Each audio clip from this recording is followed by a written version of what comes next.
Selamat siang dan salam sejahtera untuk kita semuanya. Perkenalkan, nama saya Yasrib Putranto Saban, Sarjana Ekonomi, Magister Manajemen, dosen program studi manajemen pada Universitas Lama Pak Walondro Sopeng. Perkenalkan, pada kesempatan kali ini saya akan membahas terkait salah satu mata kuliah yang saya ampuh, yaitu kewirausahaan. Video ini dibuat untuk memenuhi salah satu persyaratan sertifikasi dosen tahun 2025, yaitu pernyataan diri dosen dalam unjuk kerja Tridharma Perguruan Tinggi atau PDD UKT-PT, khususnya di aspek pengajaran. Mata kuliah kewirausahaan ini memiliki bobot sebesar 3 SKS selama 1 semester, dengan 2 SKS teori dan 1 SKS praktek. Bahasa pengantar yang digunakan dalam penyampaian mata kuliah ini yaitu bahasa Indonesia. Mata kuliah kewirausahaan ini bertujuan mempelajari tentang konsep dan prinsip kewirausahaan untuk menciptakan, mendesain kreasi dan model bisnis yang unggul dengan pertimbangan keuangan dan pemasaran untuk menjalankan bisnis. Capaian pembelajaran mata kuliah atau CPMK untuk akhir perkuliahan ini ada 6, yaitu yang pertama, mahasiswa mampu menjelaskan konsep dasar kewirausahaan dan proses kewirausahaan. Kedua, mahasiswa mampu menjelaskan fungsi dan model peran, ide dan peluang wirausaha. 3, mahasiswa mampu menjelaskan pengelolaan usaha dan strategi kewirausahaan. Keempat, mahasiswa mampu menjelaskan kompetensi inti dan strategi bersaing. Kelima, mahasiswa mampu menjelaskan dan menganalisis studi kelayakan bisnis. Keenam, mahasiswa mampu menjelaskan etika bisnis dan kewirausahaan. Sistem pembelajaran mata kuliah kewirausahaan dilaksanakan secara sinkronus dan asinkronus. Bentuk perkuliahan secara sinkronus dilakukan secara tatap muka di ruang kelas maupun menggunakan tool web conference seperti Google Meet atau Zoom. Sedangkan perkuliahan secara asinkronus dilakukan melalui WhatsApp group atau forum diskusi di LMS Unipol untuk memfasilitasi mahasiswa dalam berdiskusi perihal mata kuliah kewirausahaan dan penugasan secara mandiri maupun kelompok di LMS Unipol. Pembelajaran mata kuliah kewirausahaan ini dilaksanakan selama 16 pekan. Pekan ke-7 pemaparan materi dan kuis. Kemudian ujian tengah semester dilaksanakan pada minggu ke-8. Minggu ke-9 sampai ke-15 kembali pemaparan materi dan selanjutnya ujian akhir semester akan dilaksanakan pada minggu ke-16. Bobot penilaian mata kuliah kewirausahaan: ujian tengah semester 25%, tugas kuis 1 10%, tugas kuis 2 15%, tugas kuis 3 10%, tugas kuis 4 15%. Ujian akhir semester 25% dengan total bobot penilaian sebanyak 100%. Referensi buku yang digunakan pada mata kuliah kewirausahaan: pertama, buku kewirausahaan Dr. Suryan MSI penerbit Salemba 4. Kedua, buku kewirausahaan Kiat dan Proses Menuju Sukses Dr. Suryana MSI Salemba 4. Di samping itu masih ada daftar beberapa sumber pustaka pendukung lainnya yang dijadikan referensi pada mata kuliah ini. Demikian informasi yang dapat saya sampaikan terkait mata kuliah kewirausahaan untuk mahasiswa program studi manajemen Universitas Lama Pak Walondro Sopeng. Berikut ini merupakan cuplikan pembelajaran di kelas yang saya lakukan di depan kelas. Selamat menyaksikan. Assalamualaikum warahmatullahi wabarakatuh. Waalaikumsalam warahmatullahi wabarakatuh. Selamat siang adik mahasiswa. Siang. Gimana kabarnya hari ini? Baik. Alhamdulillah. Sudah makan belum? Sudah. Hari ini kita akan, sebelum Bapak masuk ke materi, mari kita sama-sama berdoa agar diberi kelancaran selama proses program nanti. Mari bersama-sama kita berdoa menurut agama dan kita masing-masing. Doa mulai. Selesai. Baik, pada siang hari ini kita akan masuk ke belajar materi tentang mata kuliah kewirausahaan yang mungkin bisa membantu kalian untuk mengubah cara memandang masa depan nanti. Mata kuliah ini, mata kewirausahaan ini akan membahas konsep tentang dasar dan motivasi berwirausaha, di mana mata kuliah ini tidak hanya berbicara tentang teori bisnis saja, tapi juga bagaimana cara berpikir dan berani untuk menciptakan suatu peluang. Tentunya harapan nanti setelah adik-adik lulus bisa menciptakan lapangan kerja sehingga tidak hanya berfokus pada mencari pekerjaan saja. Nah, kita akan belajar mata kuliah ini bahwa wirausaha itu tidak hanya sebatas tentang bisnis dan uang saja, tetapi juga untuk bagaimana berani untuk menciptakan sesuatu yang baru dan berdampak. Mengapa harus berwirausaha? Ini ada 5 alasan kenapa kita harus berwirausaha. Yang pertama adalah mengembangkan potensi diri, di mana seorang yang berwirausaha itu akan terus didorong untuk belajar, selalu belajar dan selalu berinovasi bagaimana memecahkan masalah yang dihadapi sehingga bisa terjadi ide-ide kreatif muncul sehingga bisa mandiri dan lebih percaya diri lagi. Yang kedua, peluang meraih kebebasan finansial, di mana bisnis yang sukses bisa menjadi sumber penghasilan yang utama, di mana selama pengelolaan yang tepat dan baik, wirausaha itu bisa membuka jalan untuk mencapai kestabilan bahkan kebebasan finansial. Yang ketiga, kebebasan waktu dan fleksibilitas, di mana seorang wirausaha itu mempunyai kendali penuh atas waktu kerjanya sehingga bisa lebih fleksibel. Yang keempat, bisa memberi manfaat bagi orang lain, di mana seorang yang berwirausaha itu selain mencari keuntungan, dia juga bisa menciptakan lapangan kerja sehingga bisa berdampak bagi masyarakat sekitarnya. Yang kelima adalah mengejar passion dan mimpi. Di mana wirausaha ini adalah jalan untuk bagaimana mewujudkan ide-ide atau nilai-nilai yang ada yang dia impikan sehingga bisa terwujud. Pengertian kewirausahaan ada menurut 3 pakar, di mana kewirausahaan menurut Peter Drucker adalah kemampuan menciptakan sesuatu yang baru dan berbeda. Dengan menurut Zimmer, kewirausahaan adalah proses penerapan kreativitas dan upaya dalam memecahkan persoalan, menemukan peluang usaha. Sedangkan menurut Raymond, kewirausahaan itu adalah proses inovasi, menciptakan sesuatu yang baru dan membuat sesuatu yang berbeda dari yang sudah ada. Jadi dari 3 pakar ini bisa saya simpulkan bahwa kewirausahaan adalah proses mengidentifikasi, mengembangkan dan membawa visi ke dalam kehidupan. Visi tersebut bisa berupa ide inovatif, ide berjualan, peluang, cara yang lebih baik dalam menjalankan bisnis. Pengertian wirausaha menurut arti secara harfiah, wira itu berarti berani dan usaha itu berarti daya upaya. Jadi wirausaha adalah kemampuan atau keberanian seseorang untuk melihat, menilai peluang bisnis untuk mengambil tindakan yang tepat dalam rangka meraih kesuksesan. Nah, inti dari wirausaha ini adalah bagaimana kita menciptakan suatu peluang. Karena seorang wirausaha itu tidak hanya menunggu kesempatan, tapi aktif mencari peluang apa yang ada di sekitarnya. Untuk menciptakan peluang diperlukan daya kreativitas dan inovasi.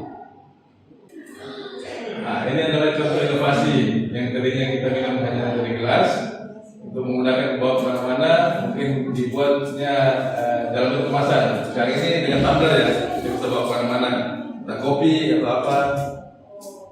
Saya ada contoh kreatif dan inovasi di kafe saya. Nah, biasanya itu kan kalau minum kopi itu latte art ya, dalam bentuk bunga atau love ya. Nah, di tempat saya membuat ide yang mungkin di tempat itu belum ada. Jadi saya buat tampilan wajah di minumannya. Jadi saya bikin daya tarik tersendiri di tempat saya sehingga orang pada datang untuk minum kopi yang ada wajahnya. Jadi bisa lebih semua wajah. Kadang itu wajah artis Korea misalkan, dia hanya foto belum minum. Nah, ini contoh salah satunya bisa desain sendiri. Nah, ini adalah ide kreatif dan inovasi. Minum wajah. Nah, adapun ciri wirausaha sukses itu adalah memiliki visi dan tujuan yang jelas, di mana seorang wirausaha harus tahu arahnya mau kemana nih usahanya dan apa yang harus dicapai. Nah, dan apa langkah-langkahnya sehingga bisa mencapai tujuan tersebut. Kreatif dan inovatif, selalu kreatif seperti tadi saya buat dengan desain tersebut selalu inovatif sehingga ada jadi pembeda dari yang lainnya. Berani mengambil risiko, buang waktu. Jadi seorang wirausaha harus siap menginvestasikan modal, waktu dan tenaganya secara penuh. pantang menyerah. Soalnya wirausaha itu harus tahan banting, tidak mudah putus asa ketika mengalami kegagalan. Terus bangkit terus, belajar dari kegagalannya. Disiplin dan konsisten, harus selalu disiplin dan konsisten terhadap komitmennya untuk terus memperbaiki apa yang menjadi kelemahannya. Kemampuan membangun relasi. Seorang wirausaha harus mampu menjalin kerjasama yang baik terhadap pelanggan, mitra, pemasok, dan bisnis lainnya. Adapun prinsip-prinsip kewirausahaan, seorang wirausaha harus selalu optimis, karena seorang wirausaha itu harus selalu melihat peluang, bukan halangan, sehingga optimis itu bisa membuat semangat terus sampai tujuan akhirnya. Berorientasi pada peluang, seorang wirausaha itu harus peka terhadap kebutuhan pasar, tren baru yang di pasar, harus melihat celah sehingga bisa menciptakan peluang yang baru. Keberanian mengambil resiko, seorang wirausaha itu harus mampu mengambil keputusan walaupun di tengah ketidakpastian. Kerja keras dan disiplin, seorang itu harus kerja yang baik, teratur, profesional, dan disiplin dan komitmen atas apa yang telah direncanakannya. Etika dan tanggung jawab, di mana seorang wirausaha itu harus menemukan sikap yang jujur, adil, dan bertanggung jawab. Kegagalan pertama dan kedua itu biasa, mutlak kegagalan sebagai sesuatu yang tertunda. Nah, setiap kita mengalami kegagalan itu jadi hal yang wajar. Kita harus belajar dari apa yang gagal kemarin, kita perbaiki di kemudian harinya. Ada pemicu orang mulai berwirausaha. Yang pertama adalah PHK, di mana orang yang PHK tidak mendapatkan penghasilan lagi, sehingga supaya dia mendapatkan penghasilan, dia mulai termotivasi untuk menjalankan suatu usaha. Yang kedua itu memasuki usia pensiun, di mana pada masa produktif itu penghasilannya lebih tinggi, sedangkan pada masa pensiun mungkin sedikit atau bahkan tidak ada, sehingga untuk mencukupi kebutuhan sehari-harinya dia mulai termotivasi atau untuk berpikir untuk membuat suatu usaha, sehingga langsung hidupnya bisa terjamin. Ketiga adalah ketidakpuasan terhadap pekerjaan yang lama. Jadi contohnya misalkan di pekerjaan yang lamanya tidak adanya jenjang karir, kurang nyaman, bosnya mungkin kurang baik, atau penghasilannya begitu saja, tidak ada kenaikan di tiap tahunnya. Nah, itu menjadi pemicu orang untuk mulai berwirausaha. Yang keempat adalah memperoleh seri pengalaman dari teman keluarga yang sudah berhasil. Di mana biasanya kalau kita ingin membuat suatu usaha, kita belajar dari orang yang sudah berhasil, bagaimana caranya, jadi sehingga kita termotivasi, pengen tahu bagaimana caranya dan kita membuat juga hal yang demikian. Nah, ada beda wirausaha dan karyawan. Wirausaha itu pertama penghasilannya bervariasi, tidak teratur, sedangkan karyawan itu penghasilannya pasti dan mudah diatur. Wirausaha yang kedua itu adalah peluang menjadi kaya lebih besar kalau itu jadi berhasil. Karyawan peluang kaya lebih kecil, misalnya dia nyambi sebagai wirausaha juga. Yang ketiga, pekerjaan bersifat tidak rutin, sedangkan karyawan itu pekerjaan rutin. Wirausaha kebebasan waktunya tinggi, sedangkan karyawan waktu tidak bebas ketika tidak luar. Wirausaha dituntut kreativitas dan inovasi yang tinggi, sedangkan karyawan bersifat menunjukkan dan kekerasan. Wirausaha pernah rendah, karyawan ketegangan tinggi. Adapun keuntungan menjadi wirausaha, pertama mencapai tujuan yang dikehendaki sendiri, di mana seorang wirausaha itu merancang visi misi strateginya dan mencapai tujuannya apa yang dia inginkan, di mana dia apa yang tujuan yang diinginkan bisa tercapai, dia merancang dari awal sehingga apa yang dia inginkan bisa dikehendaki sendiri. Mendemonstrasikan potensi secara penuh. Jadi seorang wirausaha itu harus memaksimalkan potensi dirinya sehingga apa tujuan yang diinginkan bisa dicapai, memaksimalkan semua apa yang dia punyai potensinya. Wirausaha itu memperoleh manfaat dari kehidupan maksimal. Seorang wirausaha itu mendapatkan manfaat dan keuntungannya selama dia bekerja dengan baik, mengatur usaha dengan baik sehingga mendapatkan keuntungan langsung. Membantu masyarakat dengan usaha yang konkret. Sekarang menurut saya itu contoh nyatanya itu menciptakan lapangan kerja sehingga bisa berdampak berkontribusi terhadap masyarakat sekitarnya. Menjadi bos minimal dengan sendiri-sendiri. Nah, kalau menjadi wirausaha itu kita jadi bos atas diri sendiri, tidak jadi bawahan lagi. Jadi bos kita bisa mengatur bagaimana kita mencapai tujuan yang lebih baik lagi. Jadi kita bisa mengatur sendiri-sendiri. Apakah mau lebih baik atau biasa-biasa saja.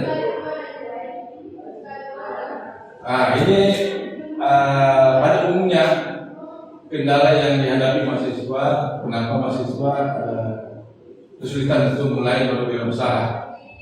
Pertama, ada ketakutan akan rugi atau bangkrut jika berwirausaha. Biasanya mungkin takut, saya punya modal ini, saya mau berwirausaha, takut apakah ini berhasil atau tidak, takut uangnya habis. Yang kedua, merasa tidak memiliki masa depan yang pasti jika berwirausaha. Kalau merintis usaha kan awalnya memang belum kelihatan. Jadi pada umumnya mahasiswa selalu mendapat penghasilan yang pasti dengan mencari pekerjaan yang tetap. Merasa bingung dari mana mulai usaha. Biasanya itu karena kurangnya pengalaman, informasi yang cukup sehingga bingung memulai langkah awalnya bagaimana. Kurang percaya diri atau merasa minder, malu, berjualan yang kecil-kecilan malu. Mau merintis itu malu, jadi belum ada rasa percaya dirinya, masih minder. Kebutuhan atas modal, jadi biasanya itu kurangnya ketersediaan modal sehingga mahasiswa bingung untuk bagaimana membiayai bisnisnya. Ada lagi kira-kira kendala apa kira-kira selain ini? Ada masukan? Malas, takut. Ada lagi?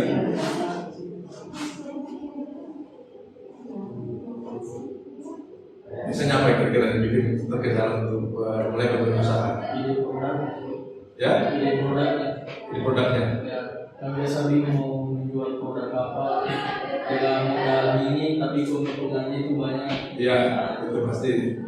Apalagi? Strategi pemasarannya juga kok biasanya. Oh ya. Kemampuan yang harus dimiliki seorang wirausaha.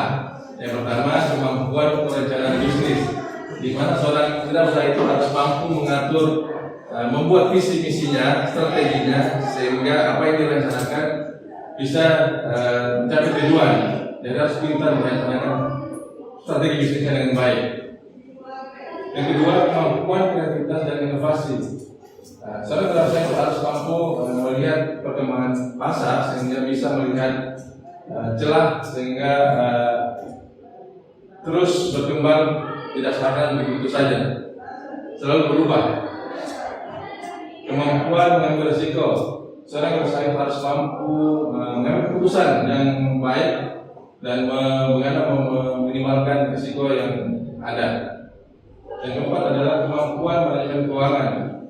Di sini seorang wirausaha memang harus menguasai manajemen keuangan karena kita harus mengetahui bagaimana cara pencatatan yang baik, pencatatan keluar masuknya uang, membuat cash flow yang baik sehingga analisanya bisa dibuat dengan baik. Kemampuan analisis pasar, di mana di sini kita bisa melihat kelemahan dan kekuatan pesaing sehingga kita bisa menyusun strategi apa yang bisa kita lakukan. Adapun kompetensi kewirausahaan yang diperlukan sebagai syarat bisnis, pertama proaktif, cepat merespon perubahan pasar, mencari cara meningkatkan usaha. Dua, berorientasi pada prestasi, bagaimana menetapkan sasaran yang jelas dan terukur, pantang menyerah, selalu melakukan evaluasi. Yang ketiga, komitmen terhadap perusahaan, di mana siap berkurang waktu, tenaga, dan pikirannya demi kelangsungan usaha. Di sini ada model membangun entrepreneurship. Ada 4 tahapan kita untuk membangun suatu wirausaha. Yang pertama adalah mindset. Mindset itu pola pikir, di mana kita harus di sini adalah fondasi utama dalam berwirausaha.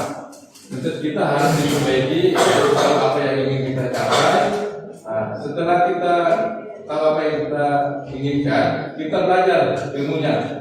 Ilmu itu kita belajar apa yang kita belum ketahui. Karena dengan ilmu kita bisa mampu untuk menguasai atau mengelola satu usaha. Ilmu itu terdiri mungkin dari manajemen keuangan, bagaimana mengatur cash flow uangnya, manajemen marketing, bagaimana kita mengatur, bagaimana cara mempromosi usaha yang kita sudah buat, bagaimana mengetahui tentang layanan pelanggan, yang kita bisa mengetahui apa yang pelanggan butuh, sehingga kita bisa memperbaikinya. Mungkin terakhir ke hukum usaha, sehingga kita bisa tahu bagaimana cara perizinan suatu usaha yang baik dan bagaimana cara membuat hak paten atau perpajakannya yang tepat. Setelah kedua ini kita harus action, karena tanpa action itu jalan ke tempat nol. Action itu adalah langkah nyata untuk mencapai kesuksesan. Setelah tahap terakhir adalah sukses, di mana kombinasi dari mindset, ilmu dan action itu kita menghasilkan sukses. Jadi kesimpulan itu, mindset itu arah jalan yang mana kita mau, ilmu itu bekal perjalanan kita, sedangkan action itu langkah nyata untuk memulai. Sukses itu hasil dari apa yang kita kerjakan. Lalu apa yang diperlukan untuk memulai bisnis? Ada 3M. Motivasi, mindset perlu bikin, motivasi itu perlu supaya kita terpicu untuk bergerak. Mindset itu kita harus mau kemana kita nanti. Mindset itu kita lakukan saja. Ini ada banget, coba Anda lihat kira-kira apa yang Anda pilih. Apakah uangnya minus atau pengen uang minus waktu minus, uang minus waktu surplus, atau uang surplus waktu minus, atau benar-benar surplus? Coba, apa yang Anda pilih? Nah, surplus itu. Yang lain? Nah, seperti itu bisa terjadi kalau kita berwirausaha. Karena kita jadi karyawan kan kita memang ada uang surplus uang, tapi waktunya terbatas.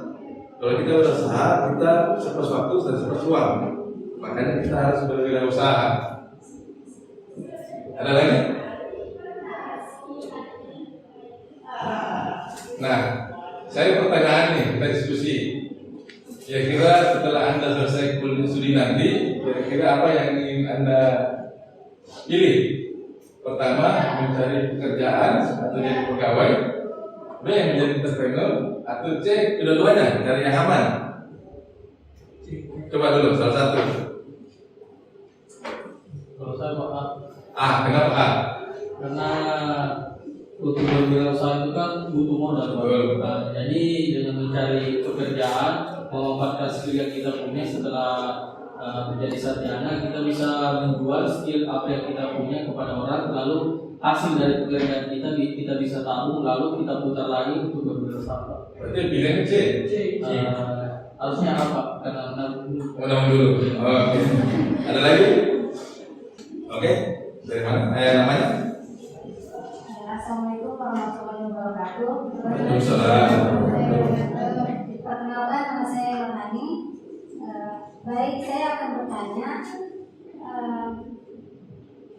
apa yang menjadi pembeda antara kafe Bapak dan kafe yang lainnya? Mungkin itu saja. Terima kasih. Oke, terima kasih. Saya jawab langsung ya. Waktu saya merintis usaha kafe, kan hanya terbesit kafe, kopi, dan makanan. Di sekelilingnya saya sudah survei, ada yang sama juga yang dilakukan. Makanya saya terpikir yang ini. Kopinya sama, bisnisnya sama, cuman cara menyajikannya berbeda. Yang biasanya latte art, saya bikin inovasi kreatif yang menambahkan foto wajah, print latte namanya. Print latte. Jadi ini jadi pembeda di tempat saya, belum ada yang ada selain saya. Makanya itu yang bikin daya tariknya.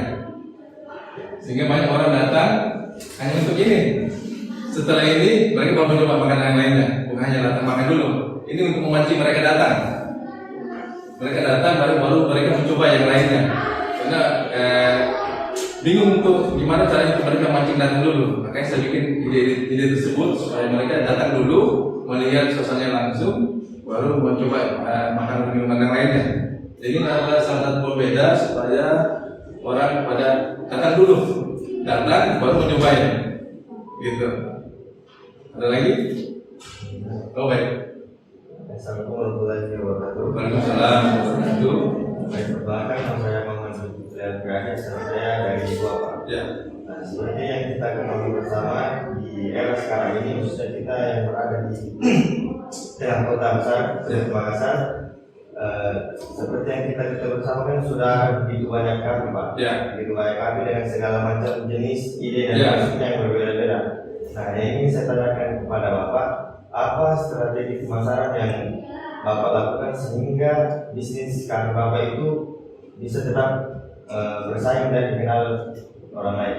Oke, baik, terima kasih. Strategi saya waktu membuat usaha ini, pertama, selain saya membuat ide ini untuk bagaimana caranya orang datang dulu, jadi pembeda dari tempat yang lain. Nah, strategi yang lainnya, saya menciptakan suasana yang nyaman, karena target pasar saya itu ibu-ibu. Karena ibu-ibu itu harus tempat yang nyaman buat anak-anaknya, ada tempat sendiri untuk bermain, ya kan? Saya harus punya target tersendiri dulu. Target sasaran saya ibu-ibu, karena kalau target sasaran saya mahasiswa masih terbatas masih pada daerah situ, hanya UIN dekat situ sama Unismu kedokterannya. Nah, makanya saya pilih targetnya ibu-ibu, karena banyak perumahan di sekitar situ. Nah, makanya karena kalau ibu-ibu datang itu tidak hanya sendiri, pasti bergerombol dengan anak istrinya dan anak suaminya kan. Nah, panggil keluarga yang lainnya. Jadi pertama target saya ibu-ibu. Nah, setelah itu saya membuat budaya pelayanan yang ramah sehingga terkesan nyaman di ibu-ibu. Jadi apa yang dia inginkan kita sudah tahu.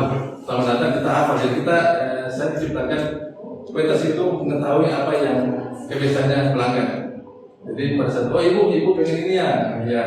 Jadi ibu itu jadi kenal tempat itu karena keramahannya, bukan karena makanannya. Karena makanan itu bisa kapan saja dirubah. Tapi kalau pelayanannya ramah, baik, budaya ramahnya ada, pasti dikenal. Nah, selain itu saya juga menyediakan tempat musala yang baik, karena komen dari pelanggan yang lain banyak tempat yang bagus tapi musalanya biasa aja. Makanya saya ingin membeda juga, musalanya saya ingin bagus sekali, nyaman, dingin, sehingga mereka nyaman, bikin suasana yang nyaman, budayanya yang ramah, yang ada pembeda yang tadi, makanannya enak, sehingga itu menjadi strategi saya bisa bertahan sampai sekarang. Nah, saya juga mendekati ke berbagai sektor, misalnya Pemda setempat, sehingga tempat saya menjadi tempat yang rekomendasi untuk Pemda Goa untuk acara meeting-meeting, ada VIP room-nya. Nah, demikian. Ada lagi? Oh, baik, kalau tidak ada, sampai sini materi saya. Sampai jumpa di pertemuan minggu depan. Saya akhiri, wassalamualaikum warahmatullahi wabarakatuh. Demikian deskripsi singkat serta duplikat proses pembelajaran mata kuliah kewirausahaan saya.